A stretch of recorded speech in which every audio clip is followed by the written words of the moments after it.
때문에 저희도 부모님의 그런 모습을 보며 서로 아끼며 자라났어요. 아버지가 대기업의 부장으로 계셔서 풍족한 환경에서 부족함 없이 자라났고 서로 하고 싶은 것을 다 하고 살았어요. 그래서 저는 어릴 적 꿈인 공예사가 되어 핸드메이드 제품을 만들고 있었습니다. 그리고 동생 예지는 변호사 공부를 하더니 한 번에 합격해 꿈을 이루게 되었죠. 부모님은 이런 우리를 정말 자랑스러워했어요. 그리고 저는 26살이라는 어린 나이에 남편과 결혼해 신혼을 즐기고 있습니다. 사실 아이는 빨리 낳아야 한다고 이야기를 많이 들었지만 전 포기하고 있었죠. 왜냐하면 남편이 무정자증이라 아이를 가지는 건 상당히 힘들다고 해서 입양하는 게 좋을까 하며 의견을 나누고 있었거든요. 이렇게 저는 가정을 꾸리고 남편과 행복한 하루를 보냈어요. 그에 반해 동생은 개업을 위해 지방으로 내려가 혼자 방을 구해 살고 있었죠. 처음에는 1년간 못 올라올 정도로 바빴습니다. 저희가 가려고 해도 자기가 바빠서 시간을 못 내니 연락만 하자고 하길래 그렇구나 생각을 했습니다. 누구나 바쁘면 신경을 못 쓸 수도 있는 거니까요. 그렇게 서로 연락만 하며 지내다가 이번에 올라온다고 했죠. 그때가 28살이었고 근 1년간 못 본 딸을 본다며 부모님이 엄청 좋아하셨어요. 그래서 함께 갈 식당을 찾아 예약했고 동생이 오기를 기다렸죠. 그런데 오후 3시쯤이 되었을 때 모르는 번호로 전화가 걸려왔어요. 전화를 받으니 동생이 있는 지역에서 걸려온 전화였죠. 저에게 최예진님의 가족분이 맞냐고 물어보길래 맞다고 했어요. 그런데 곧 들려오는 말에 휴대폰을 떨어뜨려 버렸습니다. 멀리서 여보세요 하는 소리가 들렸죠.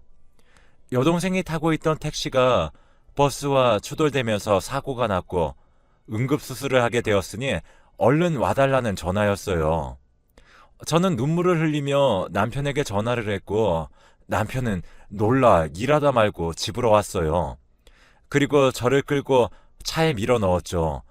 부모님께 언제 연락했는지 두 분을 태우고 정말 빠른 속도로 달렸어요. 그렇게 3시간 거리를 약 2시간 20분 만에 도착했는데 이미 여동생은 수술 도중 차가운 시신이 되었다는 말을 듣게 되었죠.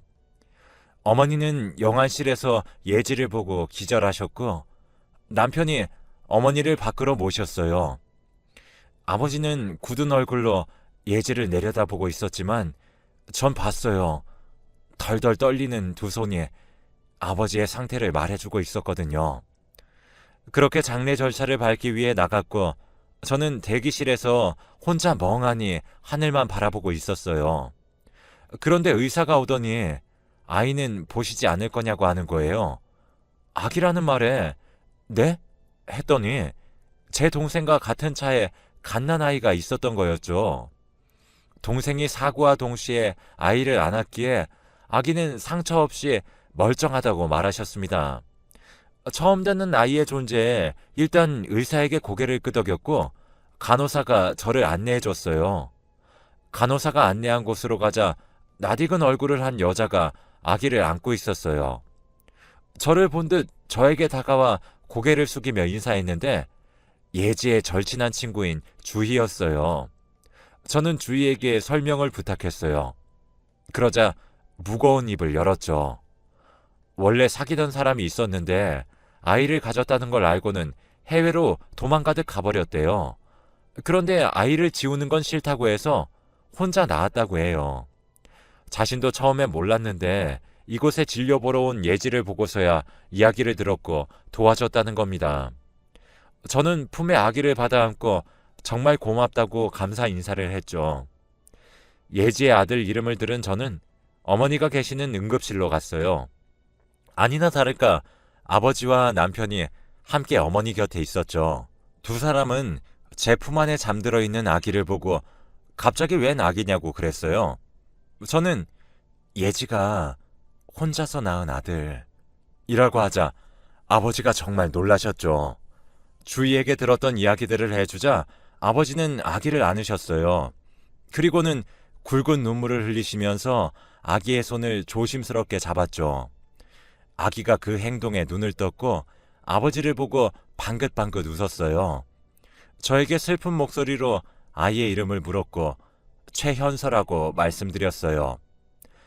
현서, 현서 하시더니 내가 네 할애비다 하셨습니다. 그 모습이 왜 이리 슬픈지 전 눈에서 눈물이 뚝뚝 흘렀고 남편이 안아줬어요. 어머니는 얼마 지나지 않아 눈을 뜨셨고 현서를 보자 아버지와 똑같은 반응을 보이셨습니다.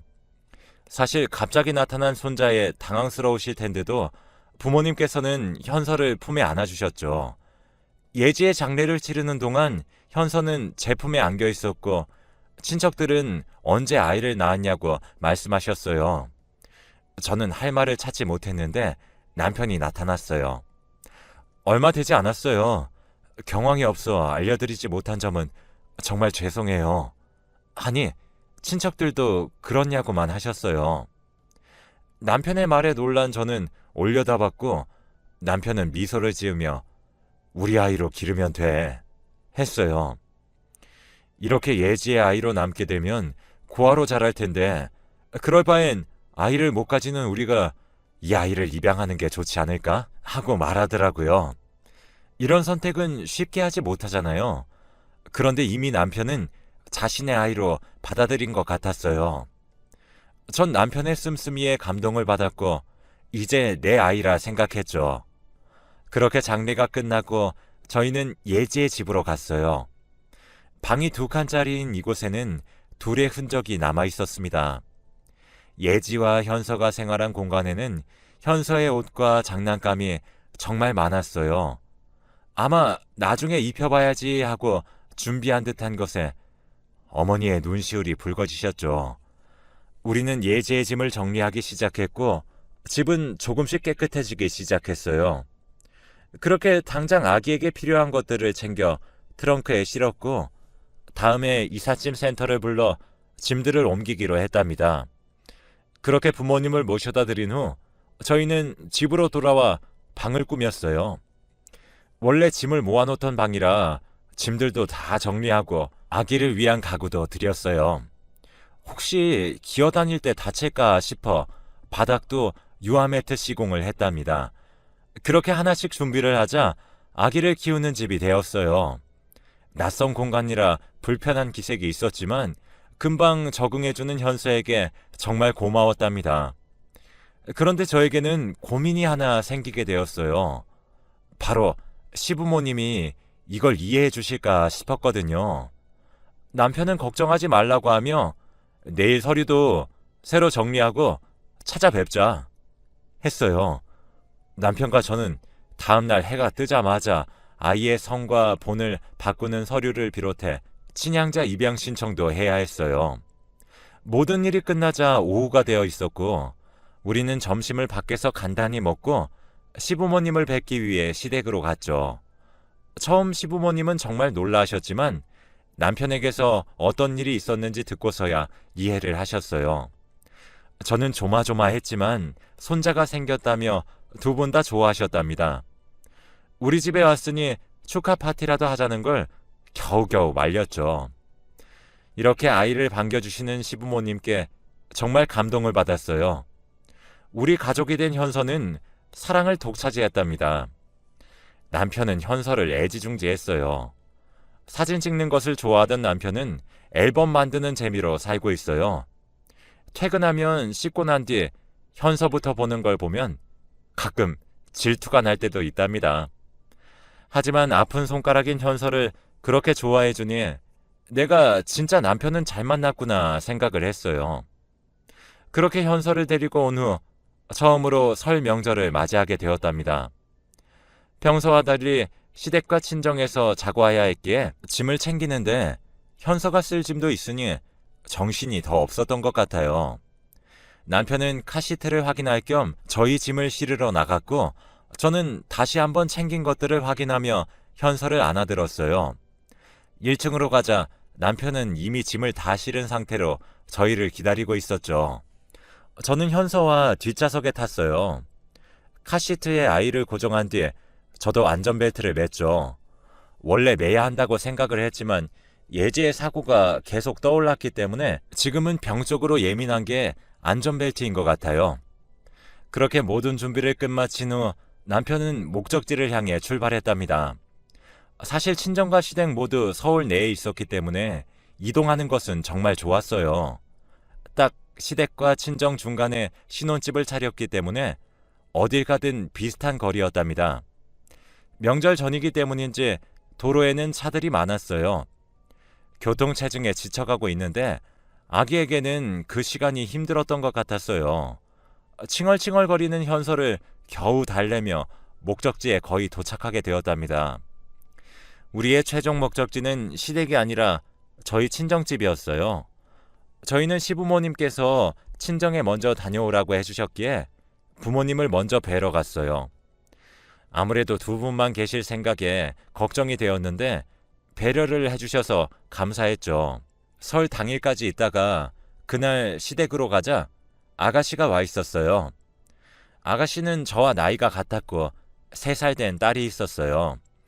조카는 제가 자기를 볼 때마다 놀아줬기에 절 좋아했죠.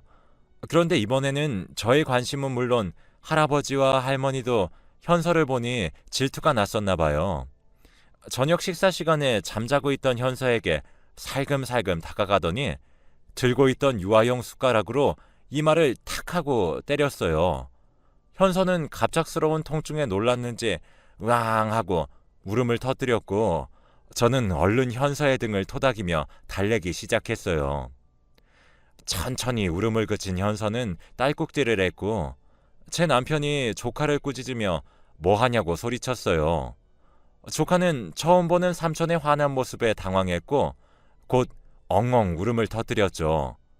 그 모습에 아가씨가 아이를 안으며 그럴 수도 있지 왜 혼내냐고 되려 남편에게 뭐라 하는 거예요. 저는 어안이 벙벙해져서 아가씨를 봤고 남편도 무슨 말을 그리 하냐 했죠. 어머님이 조카를 데려가 안으시더니 왜 현서에게 그런 행동을 했냐고 물었어요. 그랬더니 아이의 말에 충격을 받았죠. 아이는 울먹거리는 목소리로 진짜 가족도 아니라고 하는데 자꾸 관심을 줘서 그랬다는 거예요. 진짜 가족이 아니라니. 그 말에 어머님이 누가 그런 말을 했냐고 하니까 손으로 아가씨 내외를 가리켰고 정막이 공간을 채웠어요. 남편은 아가씨에게 소리를 질렀고 저는 현서의 길을 막았습니다. 아가씨는 처음 당황해했었지만 이윽고 틀린 말이 아니지 않냐며 되려 뭐라 했죠. 남의 피를 왜 데리고 오냐는 둥, 이런 곳에 와서 친손주가 사랑도 못 받게 하냐는 둥, 아가씨의 말에 시부모님도 충격을 받은 것 같았고 남편이 차가운 얼굴로 제부도 그리 생각하냐 했어요. 그랬더니 당황해서 아니라고 말을 하더라고요. 그러자 아가씨는 공감해놓고 왜 발뺌하냐며 둘이 투닥거리기 시작했죠. 어머님은 조카를 내려놓고 방으로 들어가 버리셨습니다. 아버님은 조용히 보고 계시다가 아가씨한테 물었어요. 정말 저 애가 남의 아이냐고요. 아가씨는 그럼 누구 애냐고 뾰루퉁하게 대답했고 아버님은 알겠다 했어요. 저는 현서가 혹시 내쳐지는 게 아닐까 걱정했죠. 아가씨를 정말 애지중지하시던 분이 아버님이라 온몸의 피가 싹 굳어지는 것 같았습니다. 근데 아버님이 그럼 나가 라고 하는 거예요. 근데 저에게 향한 말씀이 아니었어요. 아가씨 내외를 향한 말씀이셨고 아가씨는 놀라 무슨 말을 하냐며 아버님께 말했지만 아버님은 다시 반복하셨죠. 네 자식만 자식이냐? 현서가 비록 피가 이어지지 않았지만 우리가 마음으로 낳고 품은 아인데 넌 고모라는 사람이 애가 없는 뒤에서 험담을 하고 다니면 어떻게 하냐? 그러니까 준호가 저리 아이를 대하는 게 아니야 하셨어요. 아가씨는 사실인데 왜 자기한테만 그러냐길래 아버님은 어찌 저런 게 나왔을까 하는 표정을 지으셨어요. 그리고는 지 자식 귀한 줄 알고 남의 자식 귀한 줄 모르는 딸을 둔 적 없으니 나가! 하셨어요. 그리고 드르륵 소리가 들리더니 아가씨가 가져온 캐리어를 어머님이 가지고 나오셨죠. 네 짐은 모두 넣어놨으니 가져가고 오지도 마라! 라고 했어요. 안 가겠다고 버티던 아가씨는 남편에게 질질 끌려나갔고 서방님은 머뭇거리다 나갔어요. 사실 지금도 그때를 생각하면 잘 기억이 나지 않아요. 그저 이런 일이 있었다 정도의 기억이죠. 그날은 기분 좋게 모인 명절이었는데 저도 남편도 시부모님마저도 충격적인 일이 벌어진 날이 아닐까 하는 생각을 하고 있어요. 이런 일들이 터질 때도 저는 어떻게 해야 할지 갈피를 잡지 못했는데 대신 나서준 시부모님께 감사했습니다. 소란스러웠던 집은 고요해졌고 순식간에 폭풍이 지나간 기분이 들었어요. 왜 현서가 그런 대우를 받아야 했을까 하는 생각에 눈물이 나올 것 같던 그때 시부모님이 제 손을 꼭 잡으시며 저에게 사과를 했어요. 자기가 자식 교육을 잘못 시키는 바람에 일이 이렇게 되었으니 정말 염치불구하고 사과를 한다고 말씀하시더라고요. 오히려 그렇게 사과를 받으니 전 어떻게 해야 할지 모르겠더라고요. 그리고는 저에게 여기는 현서 할아버지와 할머니가 살고 있는 곳이니까 마음 편하게 오거라 라고 했어요. 그렇게 조금 기다리니 남편이 문을 열고 들어왔어요. 그리고는 비밀번호를 바꿔버렸죠. 당연하게 하는 그 행동에 당황하니 저에게 새로운 비밀번호를 알려줬어요. 이래도 되냐고 했더니 아마 쟤는 2번 다시 못 올 곳이라 상관없다고 저에게 그랬어요. 그리고는 현서에게 다가가 미안하다며 안고 살펴보는 남편의 모습에 눈물이 주르륵 흘렀답니다. 그는 정말 현서의 아빠로서 이 자리에 함께하고 있다는 걸 느끼게 되었어요. 저의 눈물에 모두 당황했었죠. 저는 정말 감사하다고 말씀드렸어요. 시부모님은 그만 집에 가서 가족들끼리 시간을 보내라며 저희를 돌려보냈습니다. 남편은 혹시 모른다며 집 비밀번호도 바꿔버렸죠. 저에게는 혹시 연락이 오면 받지 말라고 했어요. 신신당부하는 말에 알겠다고 대답을 했는데 며칠이 지나도 연락이 없어 그냥 안 하는구나 생각을 하고 있었어요. 그런데 낯선 번호로 전화가 오더라고요. 계속 울리는 전화벨 소리에 받았더니 까랑까랑한 아가씨의 목소리가 바깥까지 들려왔어요.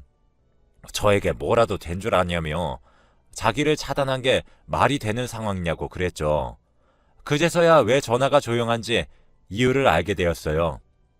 아마 남편이 차단을 하지 않았을까 생각하고 있었는데 아가씨가 말했어요. 저랑 현서 때문에 화목한 가족 사이가 깨졌다며 배상하라는 겁니다. 무슨 소리예요? 이게 왜 제 잘못인지 잘 모르겠네요. 라고 하니 저 때문이래요. 솔직히 자기의 잘못을 모르겠다더라고요. 저는 뻔뻔한 그 태도에 오히려 화가 났고 당장 사과를 하라고 말했어요. 누가 낳았든 소중한 내 자식을 모욕하지 마세요. 라고 차갑게 잘라 말했어요. 어떻게 생각하면 아가씨가 왜 그렇게 말했는지 알 수 있을 것 같아요. 그동안 예쁜 자기 자식이 사랑을 독차지하고 있었는데 어느 날 갑자기 나타난 아기가 사랑을 다 받는다고 생각하니 기분이 안 좋았겠거니 생각할 순 있었죠.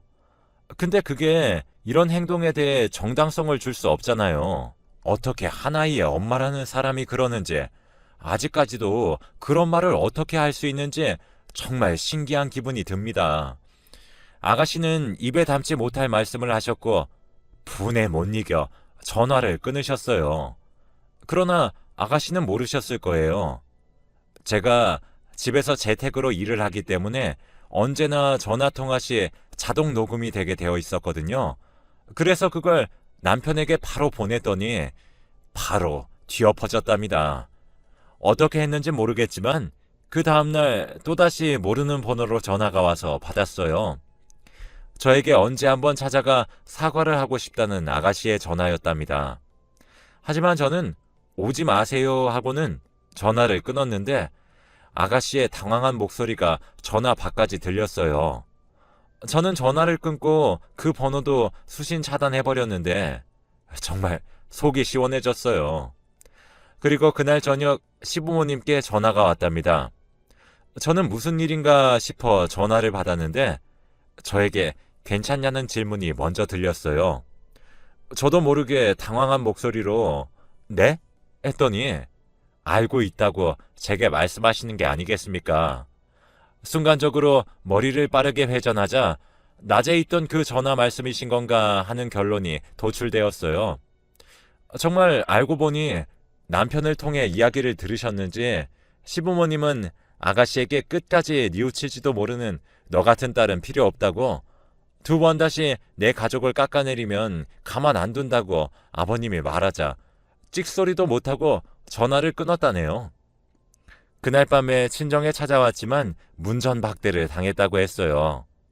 그 말을 들으니 오늘 왜 갑자기 전화 왔나 했죠.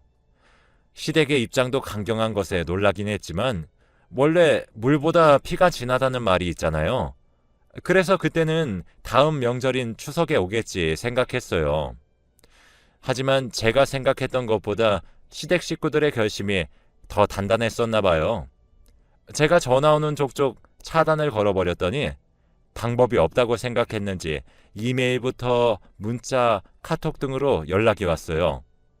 하지만 저는 단 한 통도 받지 않았고 남편에게 고스란히 알려줬습니다. 사실 이렇게 제가 강경한 태도를 고수하는 건 시댁에서 저에게 신신당부를 했기 때문이었어요. 과거에도 막말을 한 탓에 친척집과 사이가 나빠진 적이 있다고 해요. 그렇기 때문에 절대 변하지 않으리라 생각해서 버릇도 고칠 겸 사과를 받지 못하게 하신 거였죠.